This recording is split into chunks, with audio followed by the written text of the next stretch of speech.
नमस्कार दोस्तों, स्वागत है आपका हमारे इस YouTube चैनल स्टडी एरा में। आज हम लोग अपने इंडियन ज्योग्राफी का नेक्स्ट पार्ट लेकर आए हैं, पार्ट 11। इसमें आज हम लोग आगे बढ़ेंगे। पार्ट 10 तक मैंने YouTube पे अपलोड कर दिया है। अगर अभी तक आपने हमारे पहले के वीडियोस को नहीं देखा है तो आप जाकर देख सकते हैं। और अभी तक अगर आप हमारे चैनल पर नए हैं तो सब्सक्राइब करें हमारे चैनल को, लाइक करें और शेयर करें अपने दोस्तों के साथ। तो आइए हम देखते हैं आज अपने इस क्लास में कि हम आज देखेंगे political division of India. Political division of India, इसे हम लोग भारत का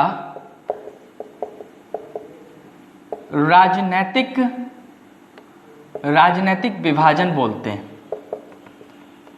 पहले मैंने जो हम लोगों ने जो डिस्कस किया था वो भारत का जो फिजिकल डिवीज़न था, फिजिकल डिवीज़न भौतिक विभाजन जो था, हम लोगों ने उसके बारे में पढ़ा था। देखिए, भौतिक विभाजन तो जो था वो प्रकृति के अनुसार था और ये जो है राजनीतिक के अनुसार है। यानी कि हम अपने सहूलियत के हिसाब से हम लोगों ने कुछ विभाजन किया है, उसे ही हम लोग देखेंगे। प्रॉब्लम्स को सॉर्ट आउट करने के लिए कुछ विभाजन किया है, उसे ही आज हम लोग इस राजनीतिक विभाजन के तहत देखेंगे। और भारत में अभी वर्तमान में जो राज्य हैं वो टोटल राज्य 28 राज्य भारत में हैं और 8 केंद्र शासित प्रदेश हैं। 8 केंद्र शासित प्रदेश हैं, ठीक है।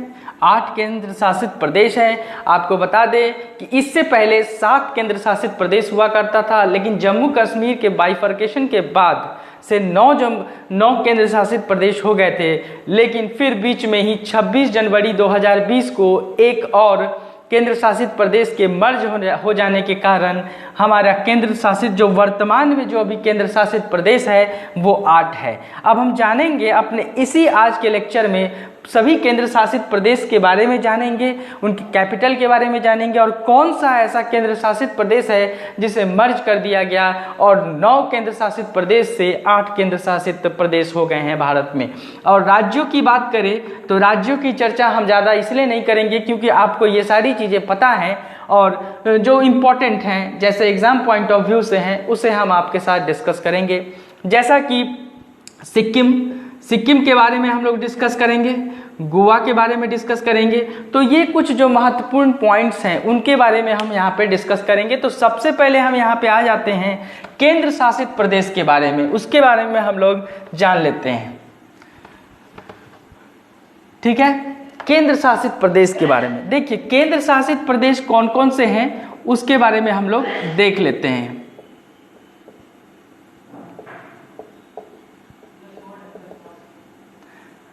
तो केंद्र शासित प्रदेश में सबसे पहले हम ले लेते हैं दिल्ली को। दिल्ली जो है हमारा केंद्र शासित प्रदेश है और ये जो है इसका जो कैपिटल, इसके कैपिटल की अगर हम बात करें तो इसका कैपिटल दिल्ली है। और आपको बता दें कि ये जो दिल्ली है इसका जो क्रिएशन हुआ था, ये जो क्रिएट हुआ था, निर्माण हुआ था, वह 1956 में हुआ था। और आपको ये भी पता होगा कि 1956 से लेकर 1991 तक यही दिल्ली यूनियन टेरिटरी के रूप में जाना जाता था, यानी कि केंद्र शासित प्रदेश के रूप में जाना जाता था। लेकिन 1991 में 69वां संविधान संशोधन होता है। संविधान संशोधन 69 संविधान संशोधन होता है और इसी 69 संविधान संशोधन के तहत दिल्ली को राष्ट्रीय राजधानी क्षेत्र का दर्जा मिला। दिल्ली को इसी संविधान संशोधन के तहत राष्ट्रीय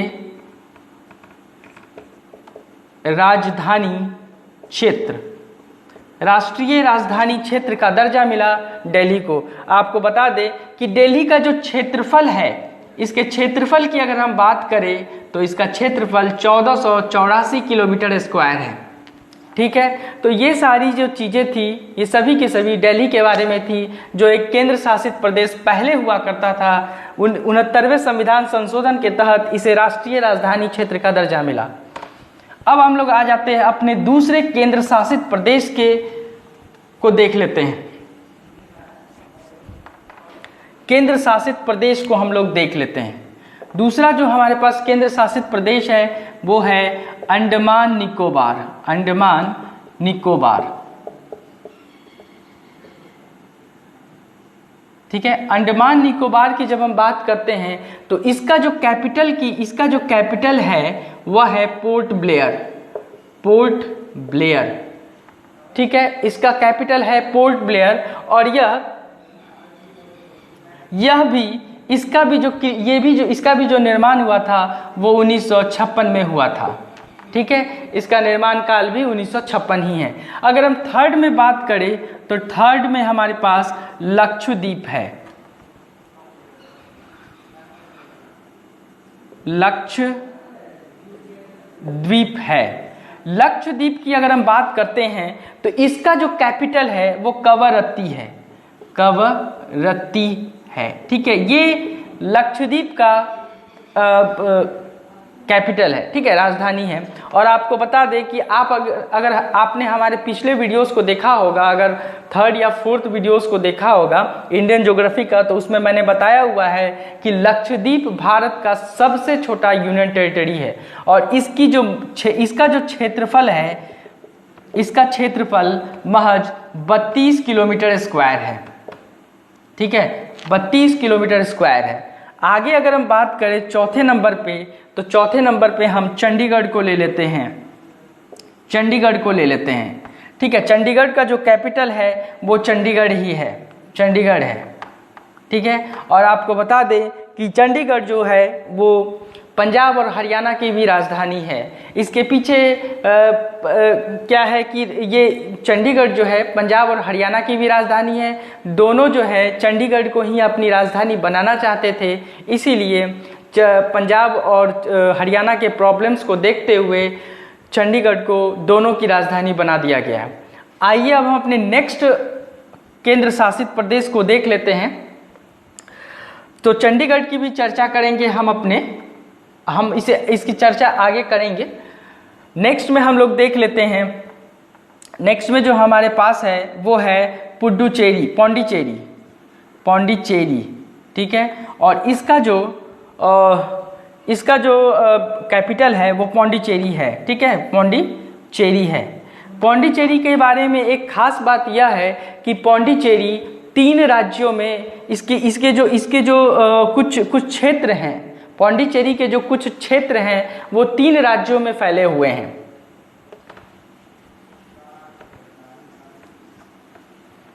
ठीक है, 3 राज्यों में फैले हुए हैं। वो 3 राज्य कौन कौन से हैं?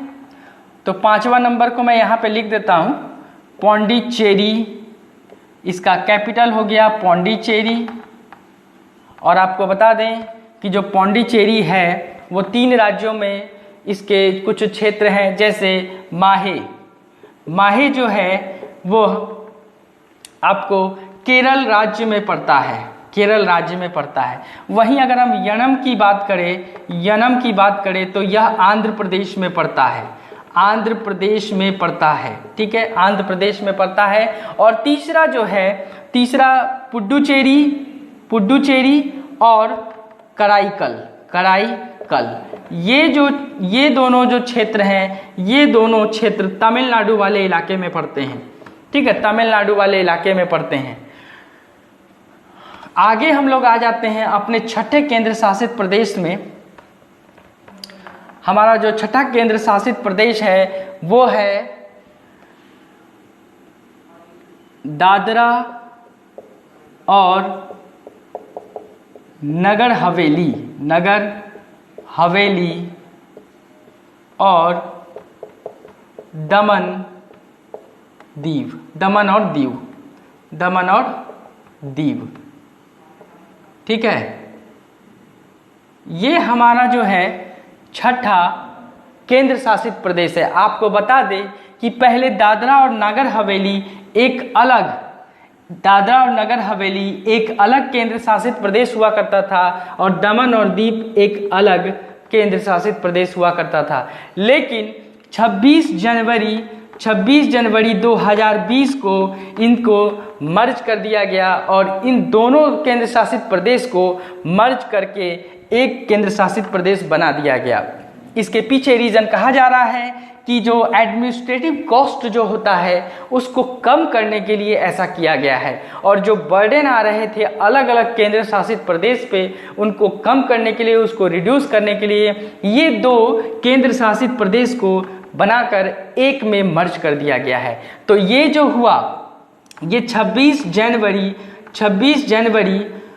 2020 से इनको मर्ज करके एक केंद्र शासित प्रदेश बना दिया गया है। इसीलिए हमारे पास 8 केंद्र शासित प्रदेश हो गए हैं। अब 7वें नंबर में अगर हम केंद्र शासित प्रदेश की बात करें तो 7वां नंबर में हमारे पास जम्मू एंड कश्मीर है, जो हाल ही फिलहाल में जम्मू एंड कश्मीर है, ठीक है। और 8वें नंबर में लद्दाख है। हम दोनों के बारे में एक साथ चर्चा करेंगे, ठीक है। तो आपको बता दें कि जम्मू कश्मीर को 2 भागों में बाइफरकेट करके, पहले ये भी स्टेट हुआ करता था लेकिन इसे बाइफरकेट करके 2 केंद्र शासित में बना दिया गया है। जम्मू कश्मीर की जो कैपिटल है, इसका कैपिटल जो है ये दादरा और नागर हवेली और दमन और दीव का जो कैपिटल है वो दमन है, ठीक है। जम्मू कश्मीर की अगर हम बात करें तो इसका जो कैपिटल है वो श्रीनगर है और जम्मू है, ठीक है, और जम्मू है। वहीं लद्दाख की बात करें तो इसका जो कैपिटल है वह लेह है। वो कौन सा है? वह लेह है, ठीक है, लेह है। अब हम आपको बता दें कि जम्मू कश्मीर और लद्दाख को जो अलग किया गया वो 5 अगस्त 2019 को इनको अलग किया गया, ठीक है। और इनको यूनियन टेरिटरी का जो दर्जा मिला वो 31 अक्टूबर 2019 को इनको 2 यूनियन टेरिटरीज के रूप में जाना जाने लगा, ठीक है। तो यही दोनों जो नए यूनियन टेरिटरी हमारे भारत में बने हैं वो जम्मू कश्मीर है और लद्दाख है। ये 2 नए यूनियन टेरिटरी बने हैं। 5 अगस्त 2019 को इनको बाइफरकेट किया गया था और 31 अक्टूबर 2019 से इनको यूनियन टेरिटरी के रूप में जाना जाने लगा। अब हम लोग आ जाते हैं हमारे 8 हम लोगों ने डिस्कस कर लिया है। हमारे पास जो 8 केंद्र शासित प्रदेश हैं उस 8 केंद्र शासित प्रदेश को हम लोगों ने देख लिया है। अब आ जाइए हम लोग देख लेते हैं कि देखिए एक चीज़ तो हम लोगों ने पहले ही देखना था लेकिन ठीक है कोई बात नहीं है, अभी देख लेते हैं कि एक्चुअली में ये जो केंद्र शासित प्रदेश हैं ये केंद्र शासित प्रदेश होते क्या है, ठीक है। केंद्र शासित प्रदेश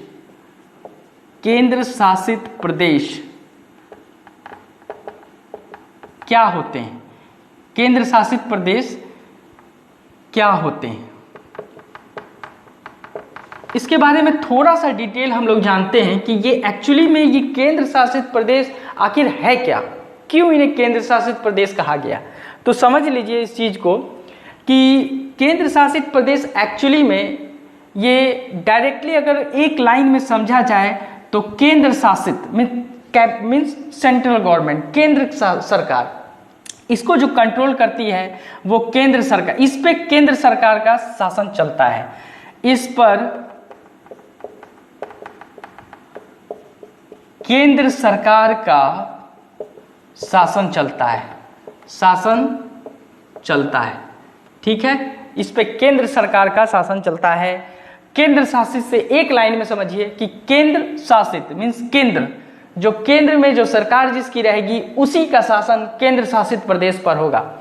दूसरा पॉइंट में हम याद रखेंगे कि इस केंद्र शासित प्रदेश के लिए कि देखिए फिर क्वेश्चन ये आता है कि फिर दिल्ली और पुडुचेरी जैसे शहर में विधानसभा की जो है वो व्यवस्था कैसे है। तो देखिए होता क्या है कि राष्ट्रपति जो होते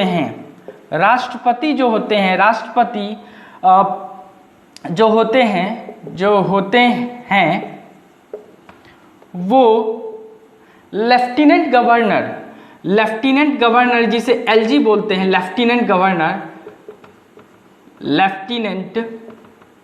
गवर्नर या एडमिनिस्ट्रेटर, एक मिनट, गवर्नर या एडमिनिस्ट्रेटर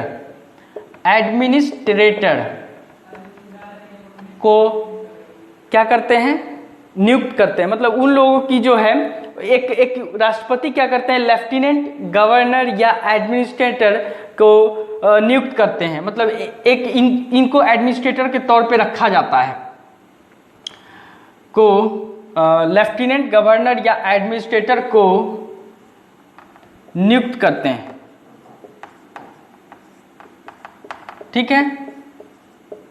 और ये जो होता है लेफ्टिनेंट गवर्नर या एडमिनिस्ट्रेटर को जो नियुक्त करते हैं वो केंद्र में जिसकी सरकार होती है उन्हीं के थ्रू किया जाता है, यानी कि राष्ट्रपति के द्वारा किया जाता है। तो आपको बता दें कि दिल्ली और पुडुचेरी में विधानसभा की व्यवस्था है और मंत्रिपरिषद की भी, मंत्रिमंडल की भी व्यवस्था है यहाँ पे। तो आपको बता दें कि ये जो दिल्ली है, दिल्ली एंड पुडुचेरी में एलजी लेफ्टिनेंट गवर्नर है, ठीक है, लेफ्टिनेंट गवर्नर है। और आपका अंडमान एंड निकोबार में भी एलजी की व्यवस्था है। जबकि चंडीगढ़, दादरा नागर हवेली और लक्षद्वीप में देखें तो एडमिनिस्ट्रेटर, वहाँ के जो एडमिनिस्ट्रेटर है वहीं उस केंद्र शासित प्रदेश के एडमिनिस्ट्रेटर मतलब एज ए प्रशासनिक पदाधिकारी, एज ए प्रशासनिक की भूमिका निभाते हैं, ठीक है। तो यही केंद्र शासित प्रदेश का मतलब होता है। केंद्र शासित प्रदेश का मतलब होता है केंद्र शासित प्रदेश में विधानसभा हो भी सकते हैं, नहीं भी हो सकते हैं, ठीक है। और अगर कोई बिल पास करना है, अगर किसी केंद्र शासित प्रदेश को कोई बिल बनाना है और पास करना है तो उसे राष्ट्रपति की मंजूरी होना अनिवार्य है। जब तक राष्ट्रपति महोदय मंजूरी नहीं दे देते हैं, हस्ताक्षर नहीं कर देते हैं, तब तक वो बिल पास नहीं हो पाएगा। और अगर कोई खास कानून बनाना है, कोई खास विधेयक पास कराना है तो उसके लिए केंद्र शासित प्रदेश को जो सरकार है, जो केंद्र में जिसकी सरकार है, उनसे एडवांस में जाकर अप्रूवल लेना पड़ेगा, तभी आगे की कार्रवाई हो पाएगी।